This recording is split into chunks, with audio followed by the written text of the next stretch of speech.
Notice what Papias says he's doing. He doesn't interview the actual apostles. He's too long after their death. But he tries to find people who are old men who knew the apostles. And he says he questioned them about what they said Jesus had said. That's interesting because it shows this continuing tradition. But it's also interesting, he says, he trusted that traditional living voice more than he trusted written documents. So that's important to keep in mind. The next time we see some development in how this New Testament starts coming about is around the middle of the 2nd century. We have a guy named Justin Martyr. He's called that because he was martyred for the faith around the year 150. He mentions the memoirs of the apostles. We think he's probably talking about the Gospels, but he doesn't actually use that term as much as he talks about the memoirs of the apostles. So he knows that there's written documents. We also know that around this time, there are several different things being passed around that look like Gospels. There's Matthew, Mark, Luke, and John, which are in our Bible. But there's also the Gospel of Thomas that we know about very early on. And then you've heard the news about the Gospel of Judas being discovered recently and published. So there's a Gospel of Mary. There are several other Gospels that are floating around in the 2nd century. So that's how these written documents came about. How did they settle on these 4, though? First, then, we have to talk about Marcion. I think he's on your handout. Is that correct? Yes, Marcion, who died around 160. Marcion was this guy from Asia Minor, modern-day Turkey, and just get used to that term because whenever we say Asia Minor, we're talking about that section around the Mediterranean that now is called Turkey, but it was called Asia Minor generally in the Roman imperial period. Marcion came to Rome from Asia Minor. He seemed to be a successful businessman, a shipbuilder. He gave the Roman church a huge sum of money, and so he got a lot of honor. But then he started teaching some doctrines that struck other Christians in Rome as being a little bit off. For one thing, Marcion said that the God who's mentioned in the Jewish scripture, the God who created the earth, is not the Father of Jesus Christ. He's a bungling or evil or bad God. He gave all these people these bad rules, and he punished them if they didn't obey the rules. That's not the God that Jesus talked about as being the God of grace and love and mercy. So he said that God is not the Father of Jesus Christ. That's not the God that Jesus was talking about. So what we need to do is throw away Jewish scripture. So he said, Christians don't need Jewish scripture. That's all about a wrong God anyway. It's about a false God. We don't need that. What we need, he said, is the gospel. And in fact, he chose one of these gospels. He took the Gospel of Luke. Why did he take the Gospel of Luke? Because he believed Luke had been a companion of Paul, and Luke correctly passed on Paul's gospel, because Paul was Marcion's fave apostle. Marcion believed that Paul had been the only one of the different apostles who got it right, because he taught people you don't have to obey the Jewish law. In fact, he taught people you shouldn't obey the Jewish law. So Marcion said, Paul got it right. He threw out the Old Testament, he threw out the Jewish God, and he introduced the correct gospel of Jesus. And Luke recorded that in his gospel. So Marcion said the only thing that should be scripture for us is not all that Jewish scripture. Get rid of that. We just need the 10 letters of Paul that he knew about. Now, there are actually 13 letters of Paul that claim to be by Paul in our Bible. Marcion seemed to know only 10 of them. That might be interesting later on in the semester, too. But he seemed to only include 10 letters in his list. And then, so the 10 letters of Paul and Luke.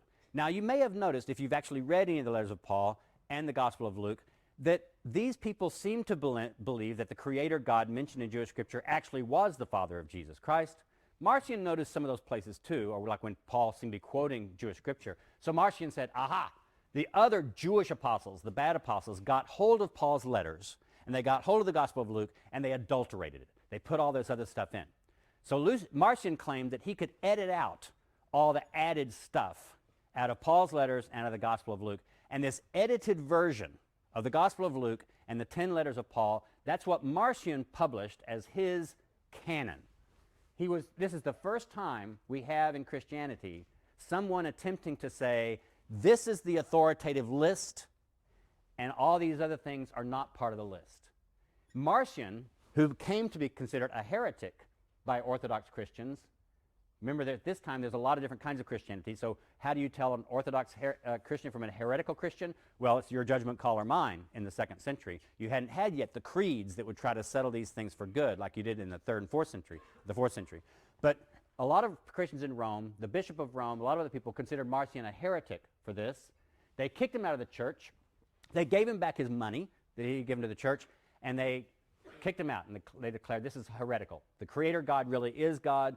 The Jewish scripture really is our scripture, and the Jewish God is really, the God of Israel is the God of Jesus Christ, also the Father of Jesus Christ.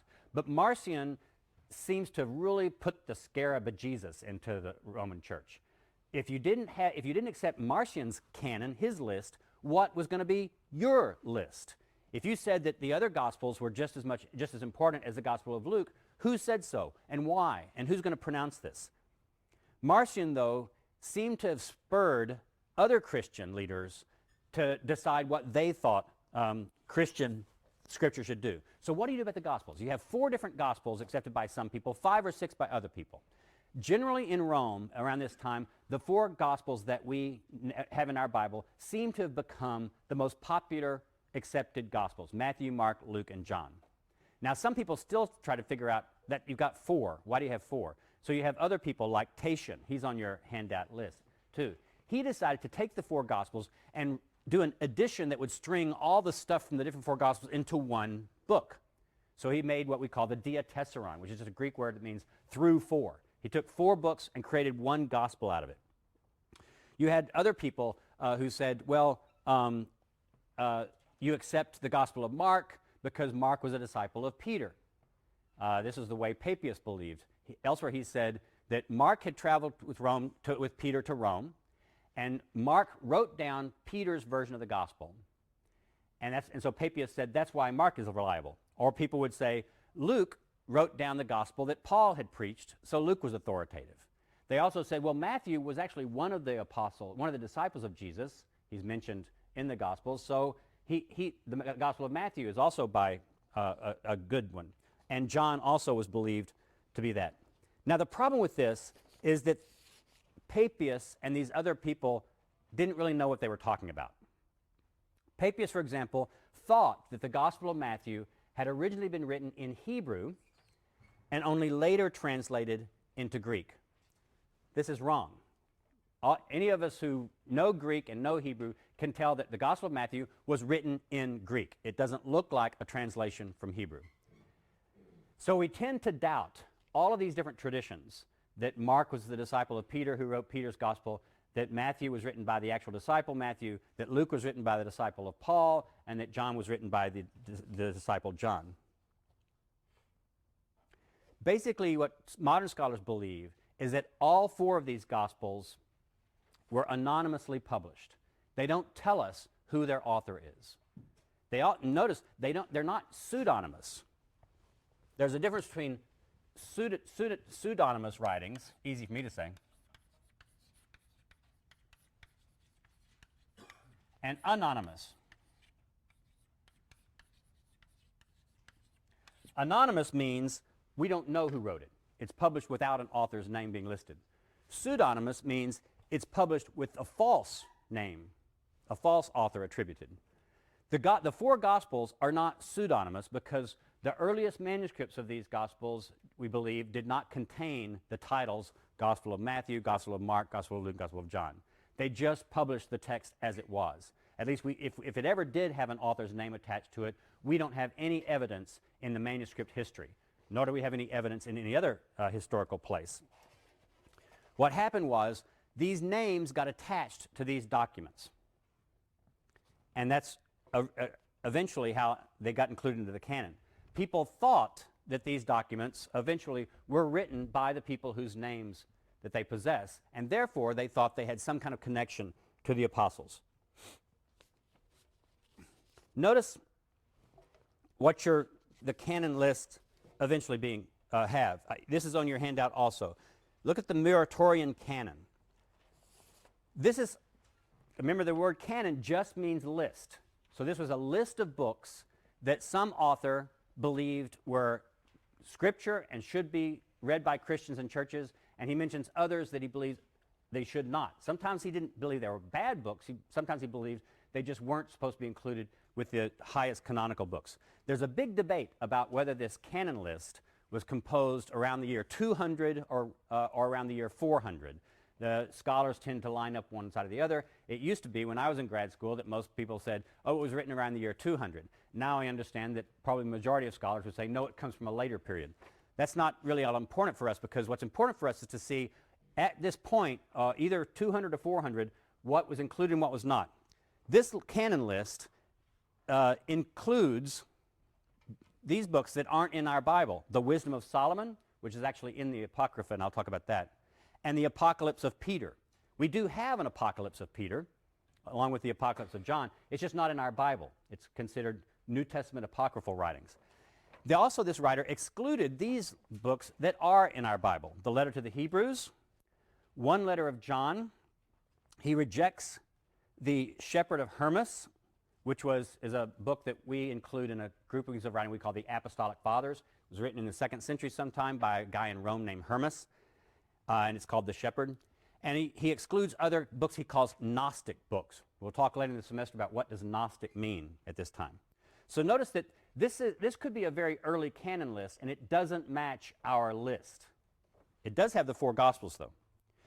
Then the first time you get a list by any Christian that we still possess, that's extant, that survives, that has the 27 books of the New Testament that is in our Bible, is in the year 367. It's an Easter letter by the Bishop Athanasius, who was Bishop of Alexandria. Bishops at this time, especially of major cities, would sometimes send around what we call a Paschal letter, an Easter letter, in which they get instructions or different kinds of things to their churches. And in one year, when he's doing this, he says, these are the books that you should read and should not read. And this is the first time that the precise 27 books that he lists are the 27 books that we list. It's interesting, though, he does list the letters of Paul last, behind the other letters, rather than before them, as we have in our list. And then we don't really start getting any kind of consistency with this until into the 3rd and 4th and 5th and 6th centuries. So what I'm saying now is it took a long time for this to solidify. And one of the things we think made it solidify was the development of codices, a codex. What is a codex? Early books were all scrolls. So you might have a book, if you had a book as long as the Gospel of Matthew, it'd take up a pretty thick scroll. Now what happens if you want to read not the whole book of Matthew, but you just want to read Matthew 13:13? Well, you have to unroll your scroll, you You have to find the place, then roll it all back up. And what happens if you want to move back and forth between a bunch of different letters? Well, you have to unroll different scrolls. Scrolls in synagogues, they didn't have books like this. They just had a basket or a box or a place called a geniza, and they just had scrolls all in it. So if you wanted to read Isaiah, it actually was more than one scroll. So you'd have to take that scroll out and undo it. Now, what some scholars may have speculated, we don't know this for sure, sometime around this period of time when early Christianity, somebody got the big idea, hey, let's cut up the scroll into pages and sew the pages together and then put it all in a book. And that way you can flip around in it a lot easier. Some scholars have even speculated that Christians may be the first to do this because they were arguing with their friends the Jews, or their enemies the Jews in some cases.